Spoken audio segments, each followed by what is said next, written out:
The edge of extinction.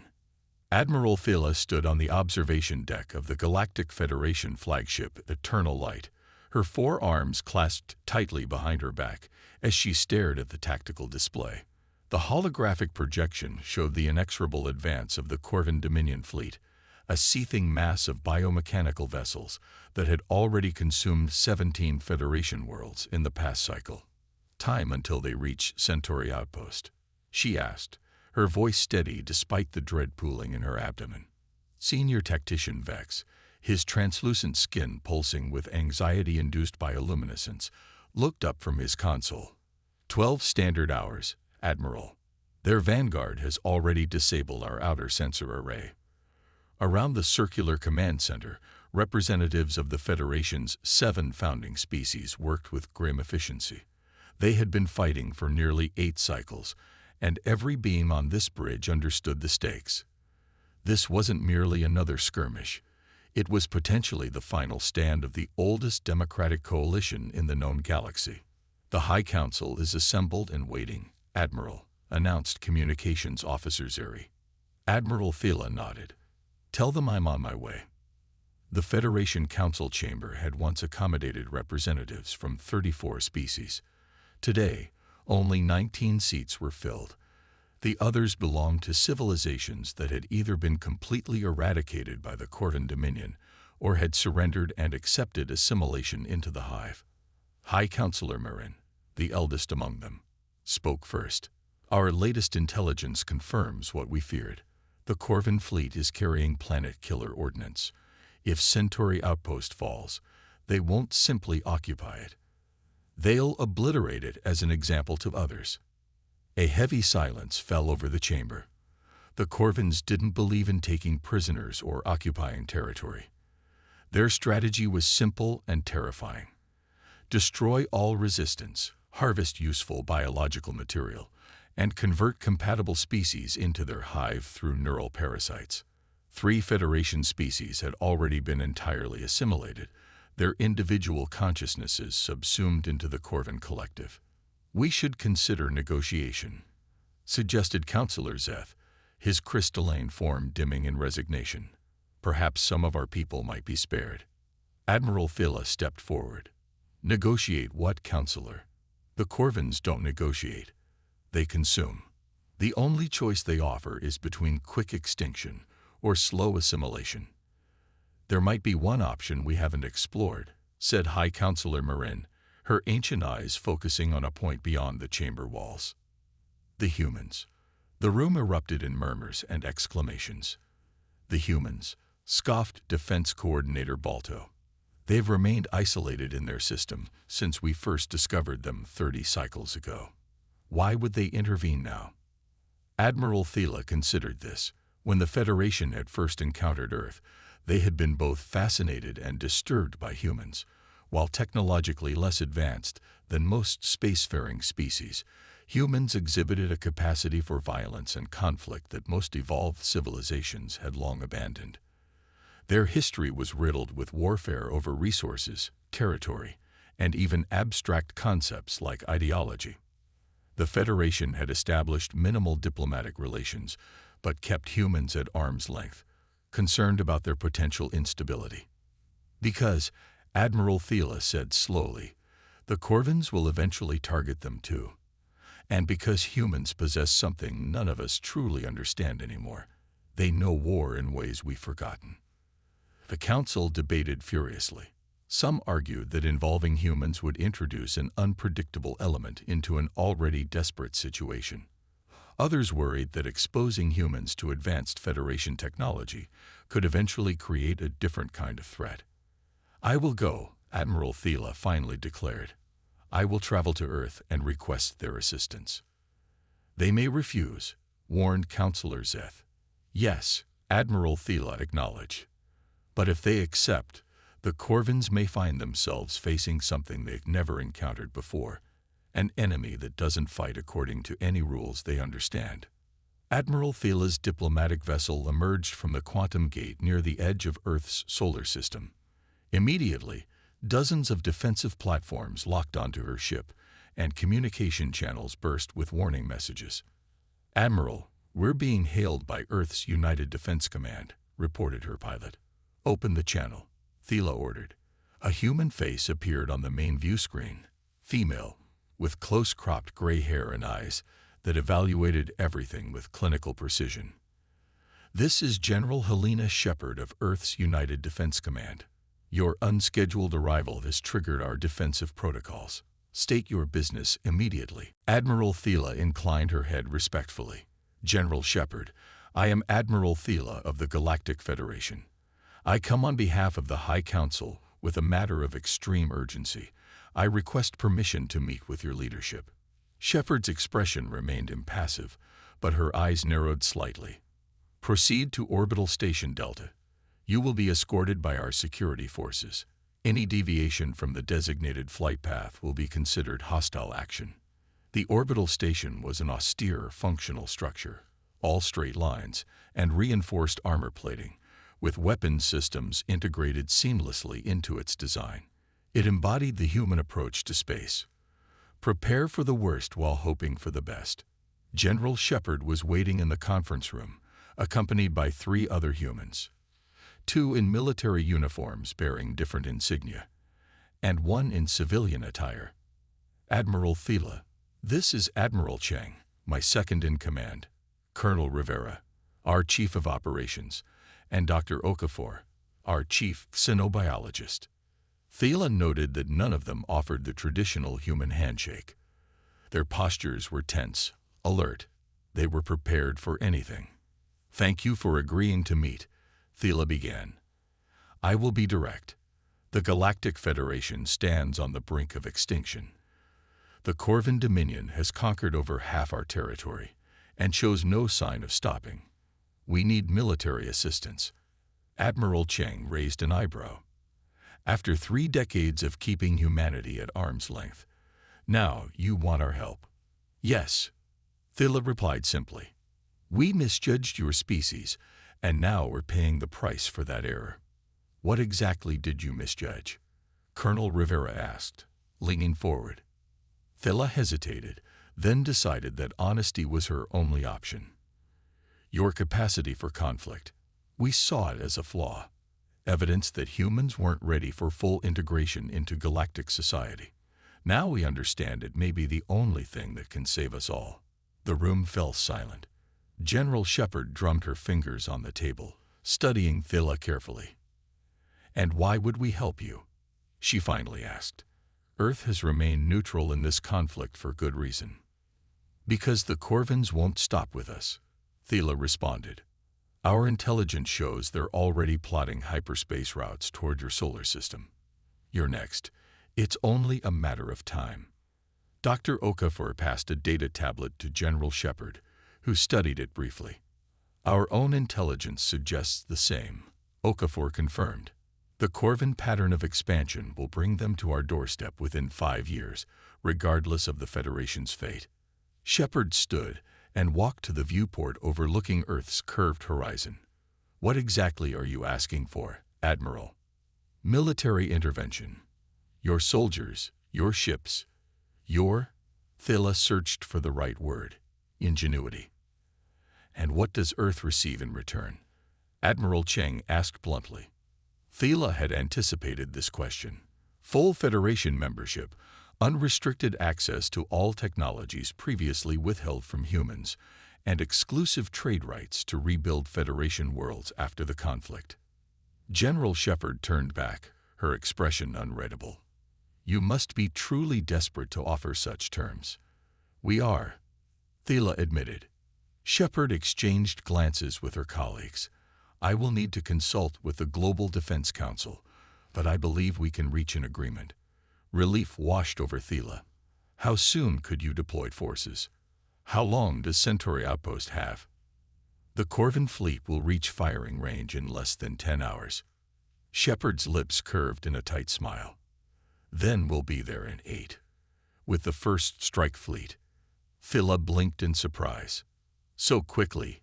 I expected weeks of negotiation and preparation." "Admiral Thela," General Shepard said, her voice carrying a steel edge, "if there's one thing humans excel at, it's mobilizing for war.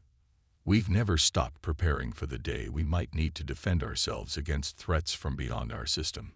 As Thila departed the station, she wondered if she had just saved the Federation or introduced it to a different kind of danger entirely. Admiral Thila watched from the command center of Centauri Outpost as 5 human warships emerged from quantum gates on the far side of the system. Unlike the elegant organic curves of Federation vessels, these ships were angular, armored behemoths bristling with weapon systems. Their dark, carbon composite hulls absorbed ambient light, making them seem like moving voids against the starfield. "Those vessels look like they were built for a single purpose," murmured Senior Tactician Vex. "They were," Thila replied. The Federation's defensive fleet consisted of 67 ships, most of them damaged from previous engagements. The approaching Corvin armada numbered over 200 vessels. Thila couldn't see how 5 human ships, no matter how advanced, could significantly alter these odds. Her communications officer looked up. "Admiral, the human commander requests permission to board with her tactical team." General Shepard strode onto the command deck with purposeful efficiency, flanked by 6 human officers. All wore dark combat uniforms with minimal insignia and carried sidearms, a breach of Federation protocol that Thila chose to ignore. "Admiral Thila," Shepard said, extending her hand in the human greeting gesture. Thila hesitated, then clasped the general's hand. "General Shepard, welcome to Centauri Outpost. My officers are transferring tactical data to your systems now," Shepard said without preamble. "We've been studying Corvin fleet movements since we left Earth." "I was told you were bringing substantial forces," Thila said, glancing at the tactical display where only 5 human ships were visible. "Quality over quantity, Admiral," Shepard replied. "The First Strike Fleet carries 2,000 of Earth's most elite soldiers and our most advanced combat systems." Senior Tactician Vex couldn't hide his dismay. 2,000. The Corvin force contains millions. A slight smile crossed Shepard's face. "Then it's a fair fight." The Federation War Council gathered in the Strategic Command Center. Holograms displayed the positions of the Corvin fleet, which had slowed its advance when the human ships appeared. "They're analyzing us," explained Colonel Rivera, the human intelligence officer, "trying to determine our capabilities and intentions." "We should use this opportunity to evacuate more civilians," suggested Counselor Zeth. General Shepard shook her head. "That would signal weakness and accelerate their attack. Instead, we're going to hit them first." The room fell silent. "Attack?" Thila asked incredulously. "We're outnumbered 40-1. Shepard activated her data tablet, projecting a new hologram. "Your forces have been fighting conventionally, meeting strength with strength. That's a losing strategy when you're outgunned." She zoomed in on a section of the Corvin fleet. "Instead, we'll strike here, where they least expect it. Small, targeted operations against critical systems." Senior Tactician Vex frowned. "That's not how standard fleet engagements are conducted." "With respect," Colonel Rivera interjected, though his tone suggested little, "there's nothing standard about this situation. You're fighting for survival, not adhering to some code of military ethics."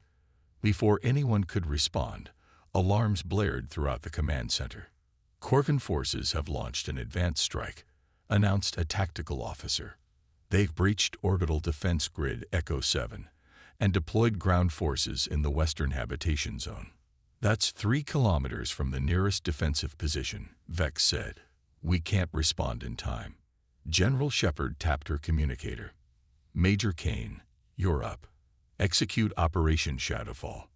She turned to the shocked council members. "Today, the Corvins will learn that humans don't fight fair. We fight to win." The Corvin Reckoning.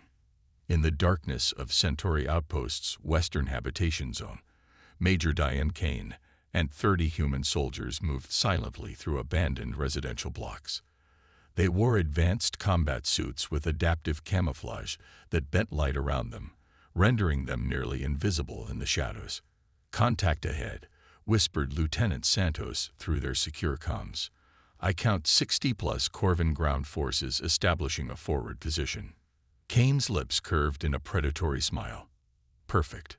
Remember the briefing, team. The Corvins operate on a local hive network. Take out their command node, and the rest will lose coordination. As the humans spread out to encircle the unsuspecting Corvin forces, Kane thought about the Federation's approach to warfare. Honorable, direct, and utterly predictable. A product of species that had evolved beyond internal conflicts thousands of years ago. They fought wars like they were following a rulebook. Humans had written those rulebooks too, once. Then they'd learned when to throw them away. All teams in position. Santos confirmed. Execute on my mark, Kane ordered. 3, 2, 1, mark. The command center was silent as everyone watched the tactical display. The blue markers representing Major Kane's small team were completely surrounded by the red mass of Corvin forces. At least 60 enemy combatants against 30 humans. They're outnumbered 2 to 1. Tactician Vex said anxiously, "We should send reinforcements." General Shepard shook her head. "No. Watch and learn." On the display, the blue markers began to move, not retreating, but spreading out in a pattern that made no sense to the Federation officers. Then, one by one, red markers began to disappear. "What's happening?" Admiral Thela asked. "Hunting," Shepard replied simply. Lieutenant Santos pressed himself against the wall of an abandoned dwelling, his combat suit adapting to match the modeled surface. 10 meters away, a Corvin patrol leader stood surveying the area, its insectoid head swiveling methodically. The Corvins relied on technological superiority and overwhelming numbers, not cunning or adaptability. They never expected an enemy to get this close. Santos tapped commands into his wrist computer. A micro-drone the size of a dust particle detached from his suit, floating silently toward the Corvin. When it reached its target, the drone attached itself to the alien's neural stem, where the parasitic organism that connected all Corvins to their hive mind interfaced with the host body. The micro-drone injected a specially designed nanovirus developed by Earth's Xenobiological Warfare Division. Within seconds, the Corvin patrol leader froze in place as the virus hijacked its neural connections to the hive. "Trojan is in place," Santos reported quietly. Beginning signal interception. Through the infected Corvin, the humans now had access to the local hive communications. They could see what the Corvins saw, hear what they communicated, and most importantly, feed false information back to the collective. All teams, Major Kane's voice came through the secure channel. "We have network access. Execute Phase 2. Across the habitation zone, human soldiers activated devices they had planted during their infiltration. Not explosives, but sophisticated electromagnetic disruptors that created isolated dead zones in the Corvin communication network. The collective consciousness that gave the Corvins their advantage now became their weakness, as confusion spread through their forces. Then the humans attacked from all directions simultaneously. Dawn broke over Centauri Outpost's western habitation zone, as Admiral Thela and General Shepard walked through what had been the Corvin forward position. Not a single enemy combatant had survived, and only 2 humans had sustained minor injuries. "Your major never even filed a complete casualty report," Thela said, still trying to process what she had witnessed. 64 Corvins neutralized, 2 humans with surface lacerations. Shepard replied matter-of-factly. "Kane is thorough." Thela looked at the human general with growing unease. This wasn't a battle.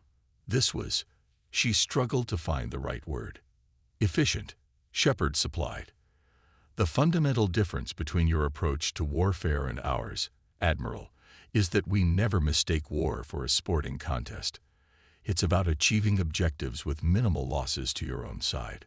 She gestured toward the horizon, where Corvin ships were visible in the distant sky. And now they know they're facing an enemy they don't understand. Over the next 14 days, the war transformed dramatically. Human special operations teams conducted targeted strikes against Corvin positions throughout the system, while their warships executed precision attacks on key Corvin vessels. The Corvin advance hadn't just been halted, it had been thrown into disarray. Yet many in the Federation were troubled by the methods the humans employed. In the officers' briefing room, Admiral Thela watched as Major Kane instructed Federation soldiers in asymmetric warfare tactics. "Your combat systems are actually superior to theirs in many ways," Kane explained. "You've just been using them predictably. The Corvins anticipate conventional approaches because that's all they've encountered for 8 cycles. But our military doctrine is built on principles of honor and direct engagement," a Federation commander objected. "And how has that worked for you?" Lieutenant Santos asked bluntly. Admiral Thela observed as groups of young Federation soldiers eagerly practiced the human techniques. They were abandoning generations of military tradition with alarming speed. "Your people are adapting quickly," General Shepard noted, stepping into the room beside her. "Some too quickly," Thela replied with concern. "They're discarding values our societies have held for millennia." "Survival first, philosophy later," Shepard said. "You can debate the ethics of warfare once you're certain there will be someone left to have the debate." Colonel Rivera's information warfare campaign was creating unprecedented chaos within the usually coordinated Corvin forces. By capturing and reprogramming Corvin neural interfaces, she had introduced subtle errors and contradictory commands into their hive consciousness. "We've essentially created a cognitive virus within their network," she explained to the Council. "They can no longer trust the information flowing through their collective." Councillor Zeth's crystalline form shimmered with distress. "This type of neural manipulation violates the Federation Code of Engagement. It causes unnecessary suffering." "With respect, Councillor," Rivera replied, "the Corvins never signed your code. Neither did we." High Councillor Marin leaned forward, her ancient eyes troubled. "The Federation has always fought with honor, even against enemies who don't. It's what separates us from them." Lieutenant Santos snorted. "And here we are, at what could have been your civilization's last stand. Honor is a luxury for those who can afford to lose." In the medical bay, Admiral Thela visited wounded soldiers from the latest engagement. Among them was a young Federation officer named Tevik, who had fought alongside the humans. "They don't think like us," Tevik told her, voice filled with a strange mix of admiration and disquiet. "When we were pinned down by Corvin heavy weapons, Commander Orin didn't call for a tactical retreat like our doctrine prescribes. Instead, she had us create a diversion while her team flanked the position and attacked from behind." "That doesn't sound like standard Federation tactics," Thela observed. "It's not." Tevik looked down at his bandaged arm. "I killed 7 Corvin soldiers myself. It was easier than I expected, once I stopped following protocol and focused only on the objective." Thela felt an uncomfortable chill. "And how do you feel now?" "Alive," Tevik said simply, "and uncertain about what that means for who I am becoming." Later that night, Thela found General Shepard in the Strategic Command Center, studying Corvin fleet movements. "Your methods are spreading among my troops," she said. "Good. They'll survive longer." "At what cost?" "I overheard some of my officers discussing tactics that would have been unthinkable a month ago. Targeting Corvin biological processing ships, introducing engineered pathogens into their life support systems." Shepard looked up at her. "There are no Corvin non-combatants, Admiral. Every member of their species is part of their war machine by design. That's what makes it simple for you, isn't it? Seeing them as a monolithic enemy rather than as individuals." "No, Admiral. What makes it simple is knowing what they'll do to your people, to all sentient life in this galaxy, if we lose." Shepard pointed to the tactical display. "The Corvins have begun withdrawing from outlying positions, consolidating their forces around their command carrier. They're adapting to our approach." "So what happens now?" "We escalate." Shepard brought up a new display showing the massive Corvin command carrier at the center of their fleet. "Tomorrow, we take the fight directly to their leadership, deep within the Corvin command carrier. The Nexus chamber pulsed with bioelectric energy. Here, the central node of the Corvin hive mind, the overseer, processed information from across the battlefield. The overseer, a massive neural organ connected to thousands of interface ports, had never experienced uncertainty before. Yet the data from Centauri Outpost made no logical sense. The Federation forces had fundamentally changed, becoming unpredictable and lethally efficient in ways that defied all previous behavioral models. Bring the human captive, the overseer commanded through its voice-bearer, a specialized Corvin drone. 2 drones dragged in a captured human soldier. Despite days of neural probing, Lieutenant Chen kept her eyes defiant and her mind focused on resistance techniques taught by Earth's Counterintelligence Division. "You will help us understand your species," the voice-bearer intoned. Chen smiled coldly. "I don't think you have the capacity." Neural tendrils descended from the ceiling, piercing her skull before she could move. Chen screamed as the overseer invaded her consciousness, sorting through memories and instincts that had been carefully conditioned to activate upon capture. What the overseer found was deeply disturbing.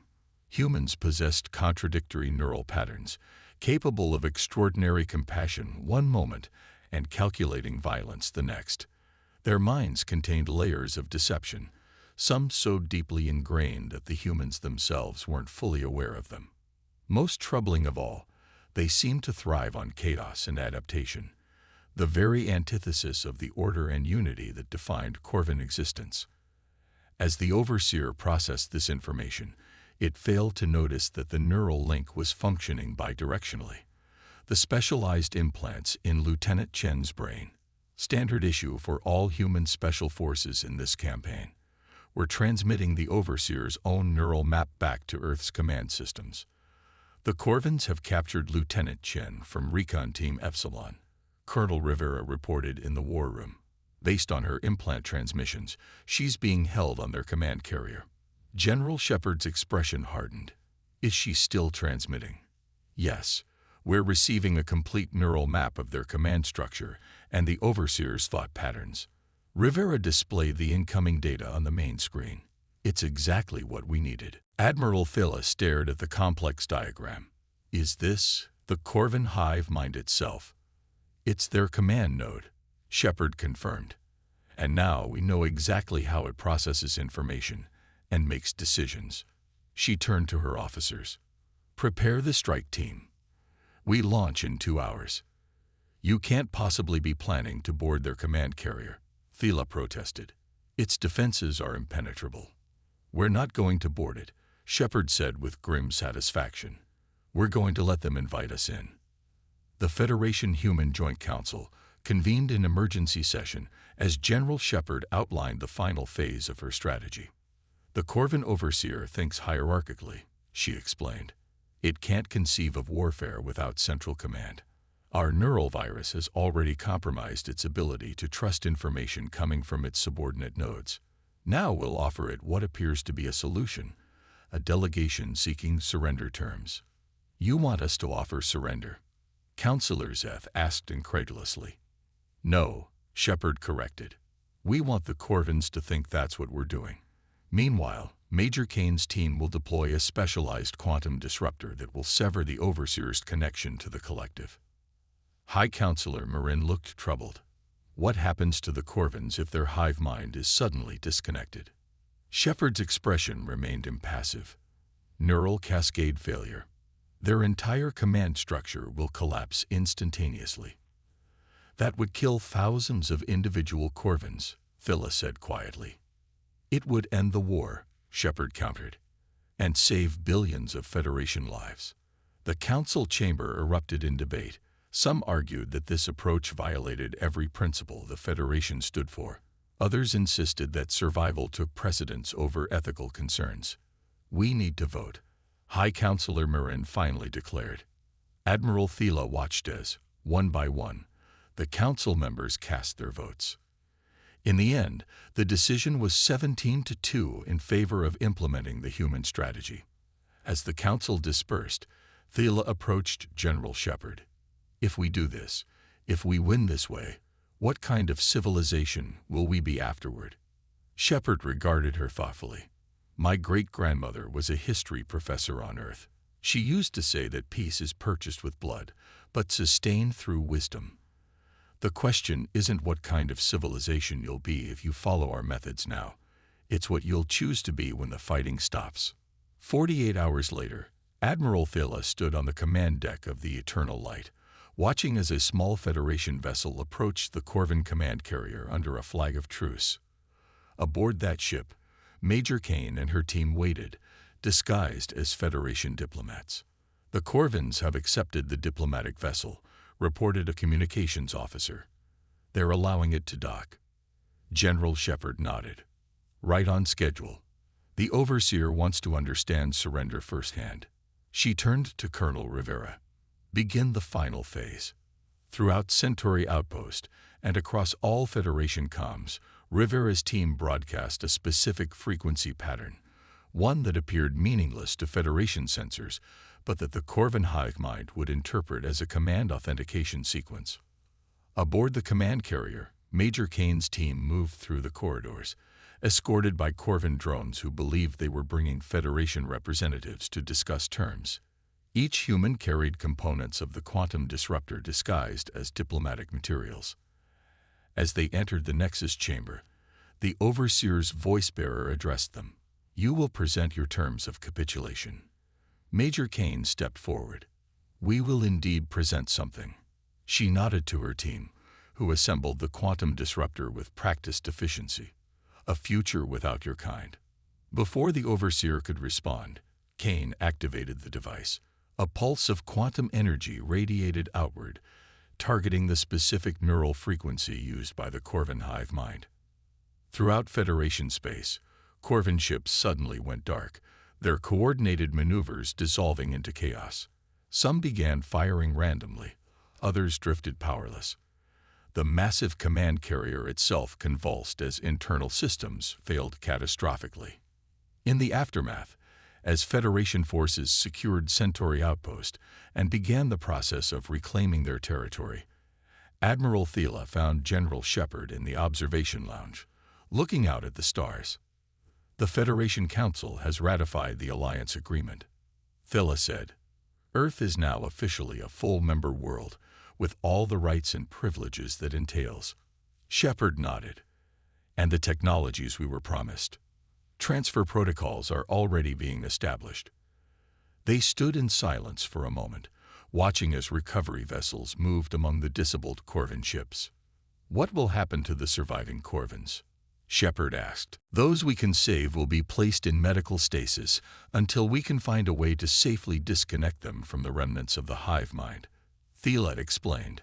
Our scientists believe individual consciousness might eventually reassert itself. Rehabilitation instead of extermination, Shepard observed. That's very Federation of you. Yes, it is, Thila agreed. Just as your approach to warfare was very human. Perhaps both our civilizations have something to learn from each other.